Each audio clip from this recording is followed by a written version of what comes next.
नमस्कार, राम राम। मैं हूं अभिषेक मेनरो और आप देख रहे हैं हरियाणा तक। इस वक्त हम चंडीगढ़ पंचकूला बॉर्डर पर हैं।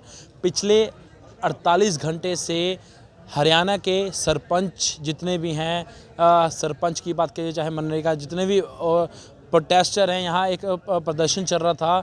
लंबा समय हो चुका है, 2 रात, अब आज दूसरी रात है। यहाँ सरकार के खिलाफ यहाँ लगातार मोर्चा बरकरार है। तस्वीरें इस वक्त आप देख सकते हैं किस तरह से जो प्रदर्शनकारी हैं वो यहाँ डर चुके हैं। पक्का प्रदर्शन, यहाँ मोर्चा लग चुका है, बिस्तरे लगा दिए गए हैं, खाने पीने की पूरी व्यवस्था इस वक्त की जा रही है। लेकिन अभी तक सरकार ना ही कोई कार्रवाई कर रही है, ना ही मांगे मान रही है। हमारे साथ यहाँ प्रधान साहब, उनसे बातचीत करेंगे। प्रधान जी, किस तरह देखते हो, आज दूसरी रात है लेकिन एक लंबा समय हो चला है और यहाँ सभी पक्का मोर्चा लग भी चुका है। किस तरह देखो, क्या कारण मानते हैं इस चीज़ को? हम अपने गांव देहात बचाने की लड़ाई लड़ रहे हैं। उसके लिए हमें चाहे कितना भी टाइम लगे, कितना भी समय लगे, तो हम अपने संघर्ष जारी रखेंगे। जब बातें अपनी मांगे की आती है, क्या क्या मांगे हैं? क्योंकि सभी अपना घर बार छोड़कर यहाँ एकत्रित हुए हैं अपनी मांगे बनाने की। क्या क्या मांगे हैं वो दर्शकों को बताएं। हमारी जो भी मांगे हैं वो संविधान के अंदर जो अधिकार दिए गए ग्राम पंचायतों को, वो ही मांग है।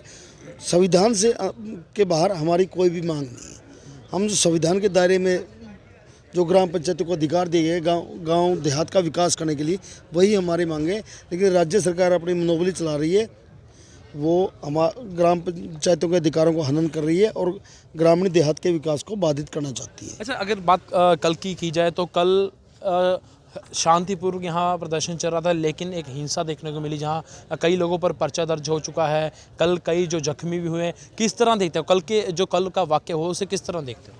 वो सरकार अपनी दमनकारी नीति अपना रही थी, हमारे आंदोलन को कुचलना चाहती थी। लेकिन हमारे साथी देखो, आज हज़ारों की संख्या में, रात को भी यहाँ दिन में 5-7 हज़ार लोग यहाँ थे। देखो, हम लोग, हमारा कोई और मकसद नहीं है। हम अपने अपने गांव देहात को बचाने के लिए अपना संघर्ष कर रहे हैं और हमारा संघर्ष जारी रहेगा जब तक हम अपने अधिकार वापस नहीं ले लेते। सर, घर से बाहर आना, घर से बाहर निकलकर अपने हक की लड़ाई लड़ना, लेकिन सरकार का ना इस पर कोई कार्रवाई करना, मानते कहीं ना कहीं चूक है इस चीज़ में? बिल्कुल चूक है। सरकार की बहुत चूक हो रही इस टाइम। सरकार चाह रही कि भी इन्हें अपने घर चले जाएं, जैसे मर्जी चले जाएं। उन्होंने ये नहीं पता कि भी इन्हें सरपंच एकजुट होकर यहाँ पे आए हुए हैं। इन्होंने इनको ऊपर जो लाठियाँ चलाई, इन्होंने 2024 में इसका भुगतान करना पड़ेगा। बिल्कुल। क्या क्या दिक्कतें क्या क्या आती है जब यहाँ रात को अपने घर से बाहर निकलना पड़ता है? तो दिक्कतें क्या क्या हैं यहाँ पे? दिक्कत एक तो प्रशासन को चाहिए था कि यहाँ टॉयलेट वगैरह की व्यवस्था करवानी चाहिए थी। हमारे कुछ साथियों ने संपर्क किया नगर परिषद से, लेकिन सरकार ने वहाँ भी प्रेशर बनाया कि इन लोगों को ये सुविधाएं मत देना। कल रात को गुरुद्वारा प्रबंधक कमेटी के ऊपर भी प्रेशर बनाया गया कि इन लोगों को लंगर मत देना। सरकार बिल्कुल अपनी उच्च मानसिकता पर उतराई है। वो हम लोगों को हर तरह से परेशान करने की कोशिश कर रही है। गुरुद्वारों को लंगर देने से मना किया गया, आपका ये कहना? जी बिल्कुल, कल गुरुद्वारा वालों को बोला गया कि इन लोगों को लंगर मत देना। सरकार बिल्कुल अच्छी मानसिकता पे उतराई है और ग्रामीण देहात को बर्बाद करना चाहती है। ऐसा ग्राम पंचायतें होने नहीं देंगी। ये हमारे मास्टर जी है पानीपत से। सर, जब बात सरकार की आती है, अब तो ये कहते हैं कि सुकून, सबका विकास, सबका साथ, सबका विकास कहते हैं। लेकिन जिस तरह से अब सड़कों पर उतर चुके हैं सभी लोग, हरियाणा के जो कहे गए हैं, एक एक घर से यहाँ लोग आ चुके हैं, किस तरह देखो इस माहौल को? ऐसा है सर, सबसे पहले तो नमस्कार आपके को। सरकार कहती ज़रूर है सबका साथ सबका विकास, लेकिन विकास सिर्फ ये अपने एमएलए और एमपीओं का ही है, क्योंकि ये धरातल से जुड़े हुए, पृष्ठभूमि में जुड़े हुए नेता नहीं हैं। जो पृष्ठभूमि में जुड़े हुए नेता, उन्हें पता है कि पंचायतें किस लिए बनती है। पंचायतें गांव के विकास के लिए बनती हैं। वो अगर गांव के विकास की सोचें तो तब हम मानेंगे कि ये सबके विकास के लिए बात सोच रहे हैं। लेकिन सबके विकास की बात नहीं है, सिर्फ और सिर्फ ये एमएलए और एमपी के विकास की बात करते हैं। ये कहते हैं ना, कई बार हम जीरो टॉलरेंस लाना चाहते हैं। जीरो टॉलरेंस कहाँ से लाएंगे? एक एक एमएलए बनने के बाद हज़ारों करोड़ की संपत्ति हो जाती है, और सरपंच बनने के बाद आप देखोगे ना, गाँव के पटल जाकर बहुत से ऐसे सरपंच हैं जिनकी ज़मीन बिक जाती है। और ये कहते हैं हम ज़मीन जो सरपंच हैं उनको भ्रष्टाचार से मुक्त करना चाहते हैं। सरपंच तो अपने घर से बहुत कुछ खर्च करता है सर। और सबका साथ सबका विकास की बात यदि कहना कहेगी सरकार, तो सबका साथ सबका विकास तब होगा जब ग्रामीण अंचल का विकास होगा। और ग्रामीण अंचल का विकास ये करना नहीं चाहती, क्योंकि 1992 के एक्ट के तहत पंचायतों को पूर्ण शक्तियाँ दी गई थी, लेकिन उन जो 73वां संवैधानिक संशोधन हुआ था 1992 में, उसके बाद ये सरकार जो है इसको विकेंद्रीकरण को बिल्कुल ख़त्म करना चाह रही है। जब जो कल का वाक़या हुआ है जिसमें साफ देखने को मिला किस तरह से लाठीचार्ज हुई, जख्मी भी हुए हैं जो प्रदर्शनकारी थे, कहते हैं पर्चे भी दर्ज हुए हैं। जब एक अगर आम आदमी की बात करें तो जब घर से बाहर निकलता है तो वो रोज़गार के लिए कुछ ना कुछ अपने हक के लिए निकलता है, लेकिन कल अपने हक के लिए निकले और कल का दृश्य कुछ अलग ही था। क्या कारण है इसका? सर ये पहली बार नहीं हुआ है कि लाठीचार्ज हुआ है सरपंचों पे। एक बार पहले भी कम से कम 7-8 दिन पहले जींद सिटी में डीसी ऑफिस के सामने सरपंचों मेंबरों पे है ना लाठीचार्ज हुआ है। और यहाँ पे तो थोड़ा ये था कि हम कोशिश कर रहे थे कि भी घेराव अपना रोष प्रदर्शन कर रहे थे। जींद में तो सिर्फ हमें ज्ञापन देना था डीसी साहब को कि हमारी मांगों को आप ऊपर रखें। हम जैसे है ना एक छोटा सा एग्जांपल देना चाहूँगा कि जब किसान आंदोलन था और जहाँ पे कॉन्ट्रैक्ट फार्मिंग की बात हुई थी कि भी आप अपनी कोई भी बात है, अपनी कोई शिकायत है, वो आप सिर्फ है ना एसडीओ साहब तक रख सकते हो। पर हमने अपनी शिकायत रखने की तो बात बहुत अलग है। हमने तो सिर्फ अपनी एक थोड़ा सा ये रखा था कि भी आप हमारी आवाज़ को है ना आप ऊपर तक पहुंचाओ। उसके बदले हमें मिला क्या? लाठीचार्ज। यहाँ पे आए, हमने कोशिश की कम से कम सीएम साहब या कुछ प्रतिनिधिमंडल हमारा कुछ तो अगवानी करें, कुछ तो हमारी मांगों को आगे सामने रखें। जैसे ई टेंडरिंग है और सरपंच और जो पंचों का मानदेय की होगी और जो रेट सरकारी रेट जो भी हमें मिल रहे हैं मटेरियल के, उनकी बढ़ोतरी को लेके होगी। जो मनरेगा के मजदूर हैं वो भी हमारे साथ में लग के काम करवाते हैं, उनकी दिहाड़ी को लेके होगी। पर यहाँ पे सरकार का रवैया सिर्फ तानाशाही का है। तो सरकार को मतलब नहीं है कि आप जो भी प्रदर्शन कर रहे हैं या जो भी कोई मांग रख रहा है वो जायज़ है जायज़ नाजायज़ की तो बात ही ख़त्म कर दी। वहाँ पे उनको सिर्फ मतलब ये है कि जो भी प्रदर्शन कर रहे हैं उनको पहले दबा दो। उनकी बात सुनने के तो मुख्यमंत्री साहब को चाहिए था अपनी एक कमेटी गठित करते, हमसे मिलवाते, हमारी कम से कम हमारी शिकायतों को सुनते। और अगर हो सकता है कि कई जगह हम भी गलत होते, हमें समझाते, पर यहाँ पे सिर्फ और सिर्फ लाठीचार्ज ही हर जगह यही काम हो रहा है। और ऊपर से है ना सरकार की ओर से ना बयान आते हैं कि सरपंच तो गांव में काम कर रहे हैं। सर जो ऑफिशियल जो अभी न्यूज़ में भी आई है 4000 सरपंचों पर 10 धाराओं के तहत केस दर्ज हुए हैं। अगर 4000 सरपंचों पे यहाँ पे केस दर्ज हुए हैं, वो सरपंच कौन से जो गाँव में काम कर रहे हैं? ये सिर्फ सरकार अपने जो लोगों को है ना भड़काने का काम कर रहे हैं। सभी सरपंच और मैं पंच हूँ कंडेला गांव डिस्ट्रिक्ट जींद से। सभी पंच हमारे 19 पंच हैं, सभी यहाँ मौजूद हैं। हम सभी सरकार की नीतियों के खिलाफ हैं। सरकार को चाहिए था कि जो कानून की पहली इकाई पंचायत को माना जाता है और कानून अभी बना है, आज़ादी के बाद कानून बनाए गए हैं, पर पंचायतें बहुत प्राचीन काल से चलती आ रही हैं। बहुत हमारी सभ्यताओं में भी पंचायत का जिक्र है। अगर सरकार इन्हीं को ख़त्म कर देगी, जैसे अभी चौकीदारों का क्या हुआ, अगर जिस चौकीदार की डेथ होगी उसके बाद वहाँ से कोई चौकीदार नहीं बन सकता, वो नंबरदार नहीं बन सकता, सॉरी, तो उनको बिल्कुल ख़त्म कर दिया। सरकार उसी नीति पे चल रही है कि सरपंचों को भी बिल्कुल ख़त्म कर दिया जाए और उनकी पावर बीडीपीओ या एसडीओ या जो भी उच्च अधिकारी हैं उनको दे दी जाए।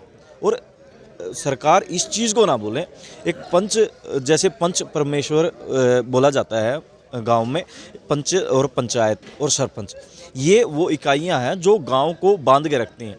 गांव के भी छोटे मोटे जो भी मसले होते हैं वो हम कोशिश करते हैं कि थाने तक भी ना जाए, वो पंचायती तौर पर उनका निपटारा हो, भाईचारे की बात हमेशा रखते हैं। पर यहाँ पे तो हमें को मारा पीटा जा रहा है, हमारे अधिकारों को चोर, हमें चोर बताया जा रहा है। सर हम तो अभी आए हैं, जो बच्चा पैदा ही अभी हुआ है उसको आप बोलोगे ये तो बड़ा होकर चोर बनेगा, ये तो सरासर गलत है। कम से कम हमारे ऊपर विश्वास तो रखते। और गांव में सबसे बड़ी दिक्कत क्या है, ई टेंडरिंग को लेके जो भी इशू चल रहे, ई टेंडरिंग पहले भी थी, ई टेंडरिंग को लेके इशू अब ये इसलिए क्रिएट हुए हैं कि जो 20 से 25 लाख या 30 लाख तक के काम होते हैं वो ज़्यादातर गलियों के होते हैं या छोटे मोटे जो भी हमें भवन निर्माण करवाने होते हैं या खेतों की गली जो रास्ते हैं वो पक्के करवाने के होते हैं। ये सभी काम सरपंच जो करे कोई भी, उनका ब्लेम हमेशा ही सरपंचों पे होता है और पीढ़ी दर पीढ़ी उनका है ना वो शिकायत मिलती रहती है। सर अगर बात की जाए तो आज दूसरी रात है, कितनी मुश्किलें आ रही हैं, कितनी कठिनाई इस वक्त का सामना करना पड़ रहा है? ठीक है, ऐसा है जी, पहली रात हमें थोड़ी प्रॉब्लम हुई क्योंकि प्रशासन ने हमारा साथ नहीं दिया। आपके सामने है, पहले हमारे ऊपर डंडे बरसाए, उसके बाद हमको बजाया दौड़ाया, उसके बाद रात को जब हमारा खाने का टाइम हुआ उन्होंने हमारा खाना रोक दिया, हमारा पानी हमारे तक नहीं आने दिया। उसके साथ हम दूर से वो 18 से वहाँ से चौक से हम अपना पानी कैरी करके कंधों पे लेके आए।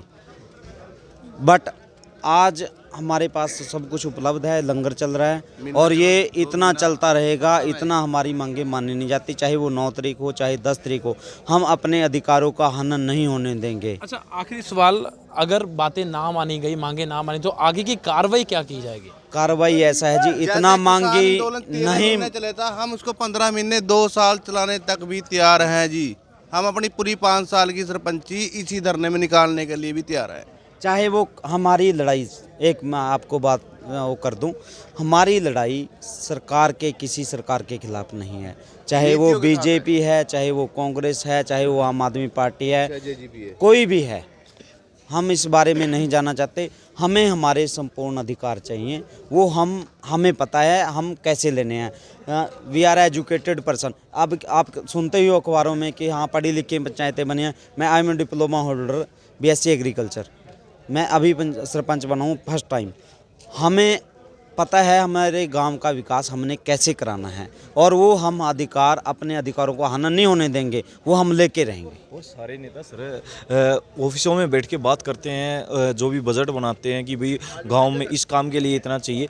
कभी भी वो गांव जो निचले सतर पे गांव में कभी अगर आप सर्वे करवा के पता लगाएगा कि सरपंच और पंच यही 2 इकाइयाँ हैं जिनको गांव की सभी समस्याओं का पता होता है।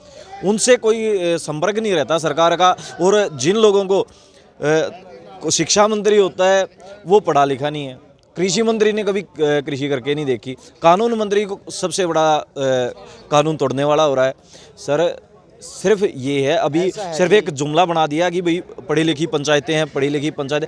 पढ़ी लिखी तो पंचायत, मैं भी ग्रेजुएट हूँ, पर कम से कम हमें हमारी पढ़ाई का कुछ तो हमें इस्तेमाल तो करने दो, कम से कम हमारे पे विश्वास तो रखो, हमें काम तो करने दो। उसके बाद एक छोटी सी सर में बाइट में मिस हो गया, एक जो हमारे सरकार की ओर से हमें रेट मिलते हैं, आप अभी जो ईंटों का रेट है वो शायद 4200 रुपये सरकार की ओर से मिल रहा है, 5200, और जो एक्चुअल जो बाज़ार में रेट चल रहा है वो 6500 से 7000 रुपये, 7200 तक चल रहा है। अब एक बात बताइए ना, किसी गली में अगर 10,000 ईंटें लगनी है और 10,000 ईंटों में सरकार अपने हिसाब से जो रेट देती हैं उसके हिसाब से अगर काम करते हैं और फिर जो ऊपर का रेट होता है वो कहाँ एडजस्ट होगा, ये समझिए। और लोग बोलते हैं कि नहीं सरपंचों ने अपनी ज़मीन बेच दी, मजबूरी हो जाती है। हमें गांव में अपना भाईचारा रखना होता है, जिसकी वजह से अगर गांव में सबसे बड़ी जो चीज़ है वो भाईचारा होता है, उसके लिए अगर हमें ज़मीनें बेचनी पड़े, खुद तक को बेचना पड़े, हम पीछे नहीं हटते। क्योंकि है ना, एक मिनट, जैसा कि हम कह रहे हैं कि ये कह रहे हैं ऐसे कर देंगे ऐसे कर देंगे, वो जो 1.5 करोड़ वाला बयान आया या कोई भी आया, वो कोई सरपंच की, ये आत्मसम्मान की लड़ाई है। मैंने खर्चा किया है, हमें चौधर की भूख है, हमें पैसे की भूख नहीं है, चौधर की भूख है, वो हम कर रहे हैं और वो हम करते रहेंगे। और इतना हमें संपूर्ण अधिकार नहीं मिलते, हम ऐसे ही डटे रहेंगे। ये मोर्चा पक्का लग चुका है, हम इससे पीछे नहीं हटेंगे।